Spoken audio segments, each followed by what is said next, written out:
Жеңге өзіңізді таныстырып жеңізші. Бізден алған бағана клиенттерден алмайсың ба сұхбат? Алдым ғой. Мен Оражан Аргүл 1985 жылы Джунгодан дүниеге келдім.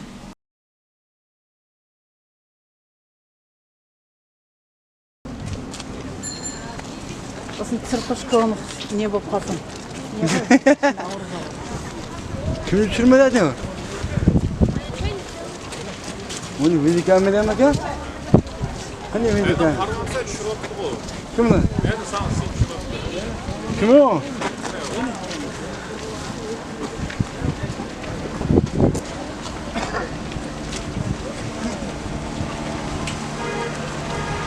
Şimdi haber okuyorsan da haberde.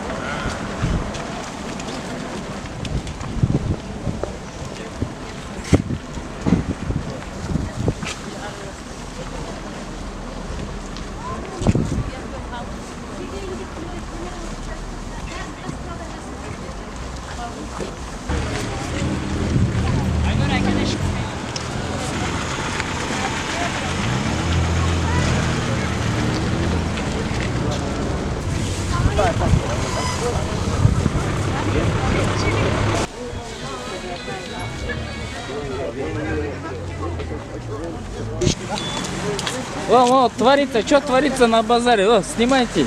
Вон, беспредел творится.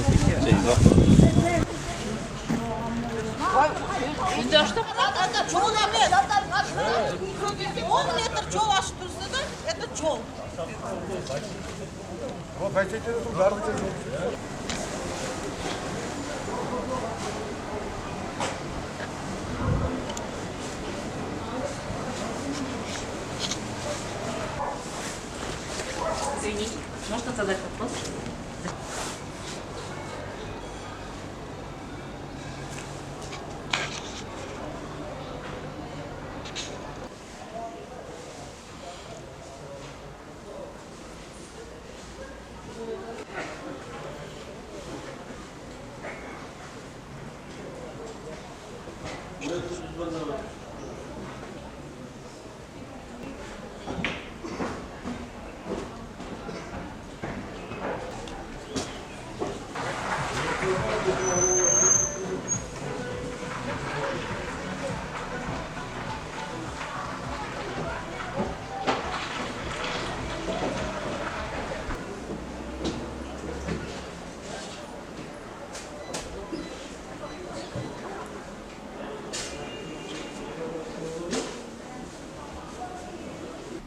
Мен Оражан Аргүл 1985 жылы Джунгодан дүниеге келдім. 73 туғанда. Қазір Алматы облысы Шелек ауданында тұрмын. Шелек ауылында. Қате таздырған.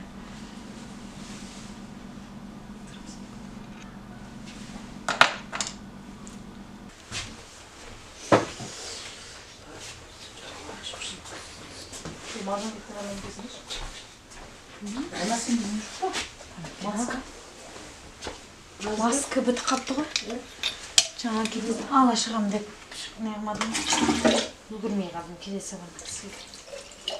13-те келдік. 2013-те сосын Таразға бардық. Тараз қаласында тұрдық. Күшті келесі ғанда әсер етті ғой. Өзің отаның, жерің, жүрегің басқаша соғады ғой. Андай кезде басқаша соғады жүрегің. Шекарадан өткенде кеңір тыныстап ше, біртүрлі таза ауа сияқты өзіңнің нен ғой.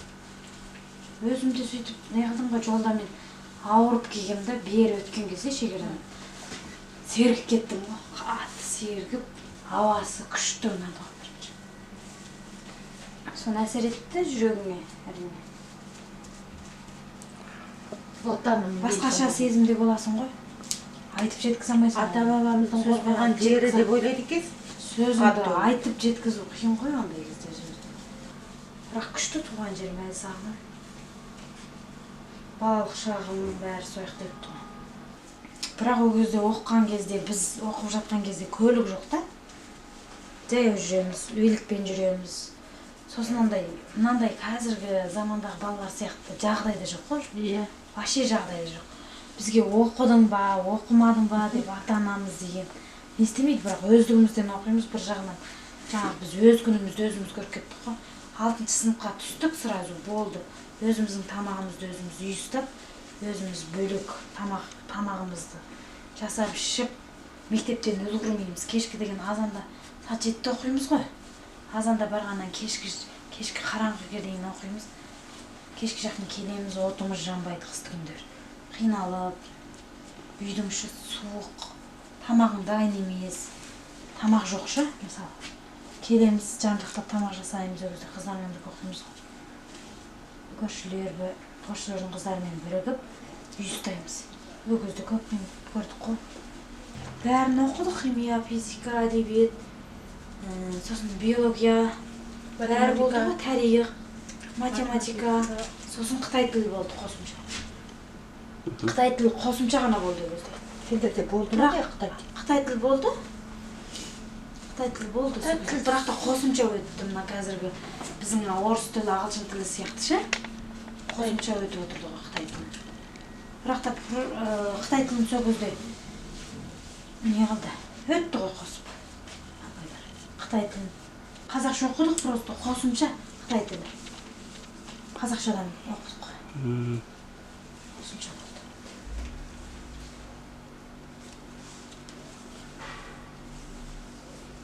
Мынау жаман, мынау жақсы, олар ойбай біз сияқты болса деп айтпаймыз. Әркім өзі тіршілігі. Кім еркіндік күйінше мысалы өздері қалай өмір сүреді, олардың мысалы сояқта тұрғылары келеді, жұмыстары сояқта. Әртүрлі ғой енді, әр адам. Просто енді әзір тыныш болып кетті ғой, жақсылық дейді. Аман болсын деп тілейміз ғой. Иә, әрқашан айтып жақсылықта кездессек деп ойлаймыз. Заманымыздан одан қалса тезірек ашылса дейміз, екі жақтың ынтымағы жақсарса дейміз басқа. Ол жағы оңай емес енді.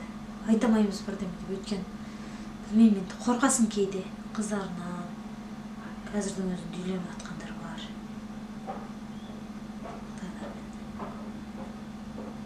Кейде қорқасың, жүрегің ауырады, туыс-туғаның бар, бауырың бар. Бірақ білмеймін, олар сезінбейді.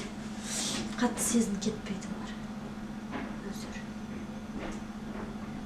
Ерте ойланғандар. Өздеріне сезінбейді ғой олар, өздері сүйерде өмір сүріп жатыр. Бұрын алдында қазақ тілін алып тастады деп, биыл қайта қосты дейді ғой. Сөйтіп жатыр ғой, қайта қосты деп. Бұрын осы жерде орыс тілі не болды ғой, мысалы. Қазір ол жақта да сол сияқты қазақ тілін жойып, 2-3 жылдың алдында. Өзгеріс қойды 3 жылда. Қытайға айланған кім? Қытай емес, Қазақстанның да қауіпті ғой. Тілін сақтай алмайды.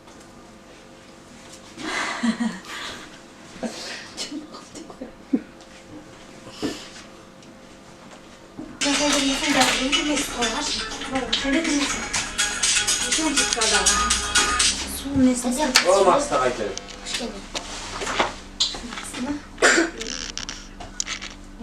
Заправкаға келесің ғой, заправкаға кіріп кетті. Заправка кіріп кетті, сол жерде тұр. Заправкаға қарама-қарсы екен олар. Енді болды ма?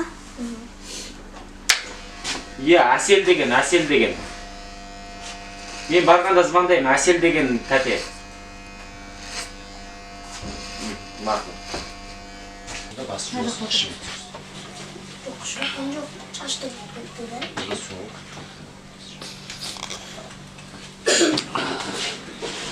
Тойға барсам ба деп барасың. Тойға барасыз ба? Ой, шақырып мен өткесін жүрмін. Рахмет. Достарым, тойға деген шөппаратыңыз емей ма, жынысына? Достарың ба? Ерте айтпен. Ерте басыңды ұсты жүк. Жоқ, мен жұмыстан қарбас бетіп жүрмін ғой. Ағылшыннан қосымша өтіп жатқан ғой. Миым ашып балалармен. Жоқ, вообще. 5 жыл болды ғой.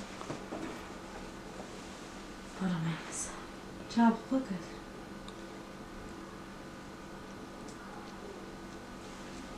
Ашылып атса барамыз, азаматтығымыз бар. Еркіндік қой бізге, виза берсе. 5 жылдан бері аласапырамда көттік қой құрсын. Неше түрлі жағдай болып кетті, енді кім біледі 10 жылдан кейін қандай болады. Ештеңені ойлайтындай заман емес әзір. Тек қана денсаулық басы аман болсын дейміз. Сөйтеміз, еліміз аман болса екен дейміз. Адамдармен байланысқанды, осы жаққа келіп, енді ең бірінші үйіріле-самайсың ғой көп адамдарға сөйле, мысалы жаңадан келген кездерде қоғамдағы адамдармен сөйлесуді, қалай сөйлесу, қалай байланыс жасауын енді білмейсің. Шаштаразда жүріп кәдімгідей үйреніп қалды. Үлкен салон ашсам ба деймін. Жақсы тырнаққа неге қыздар тәрбиелеп өзіміздің қазақтың қыздарын өнерге баулуға, өнерге қарай баулып, қаяқта жүрсе де өз жанын бағатындай.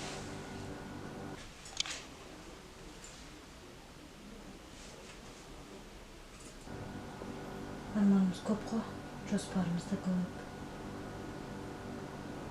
Бұйырса жетеміз.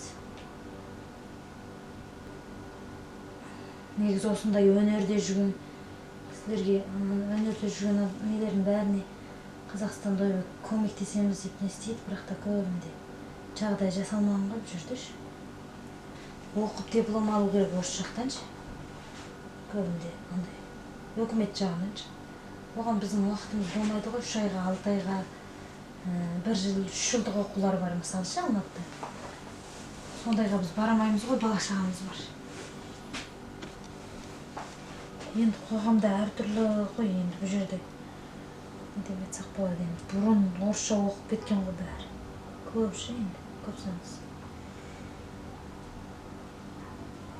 Орысша сөйлейді, кейбірін айтамыз ғой біз көбінде.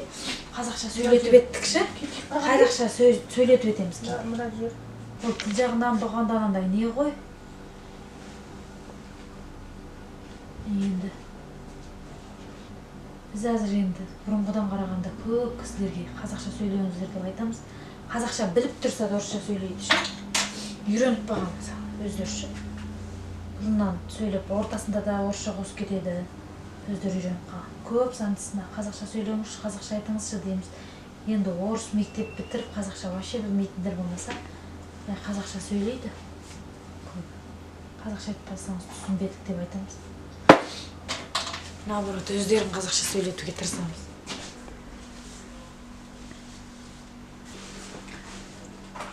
Осыдан ары Қазақстанымыз дами берсін. Жақсы ғой Қазақстанның әзір бет алу несі. Тағы да өрлей берсін, басқа не айтамыз, ұрпақтар жақсырақ оқысын. Еліне, жеріне үлес қосатындай жастар көбінде қазір сыртта істеп жатыр. Ақшаны көп береді деп басқа елде істеп, басқа елден не алатыр. Әзір Қазақстанда да жағдай жасап жатыр жастарға. Зарплаттарын жоғарылатып жатыр, мысалы мұғалімдердің, врачтардың, сол үшін жастарымызға айтатынымыз өзге елде не болғанша деп айтушы еді. Сұлтан болғанша өз елінде Сұлтан бол. Өзге елде сұлтан болғанша өз елінде ұлтан бол дейді. Сол сияқты өз отанымызда үлес қосып, біраз болса да білімдерін барлығын осы отандарына салсаңдар бәрі жақсы болады дейміз. Ақшаны да табуға болады. Шетелге болмаса да өз елімізде тұрсақ ақша табуға болады. Сол барлық жақсы болып, ұрпақтардың қамы үшін келіп алуын тілейміз бе? Өз еліне, жұртына, отанына, ата-бабамыз, туыс-туғанымен, семьялармен барлығының қауышуын. Қанша дегенде өзінің жері, өзінің елі, өзінің отаны, өз отанына, ата-бабамыз осы жерді қорғаусын, қанша құрмандық болды. Жұңғода жүріп енді жаңағы қызметі бар, оқыған дейді, ояқта оқыған, жұмысты да осы жақтан істеуге болады мысалы. Сол. Жастар аман болсын, ұрпақтарымыз аман болсын. Аспиге салып қойдым қалған ақшаны.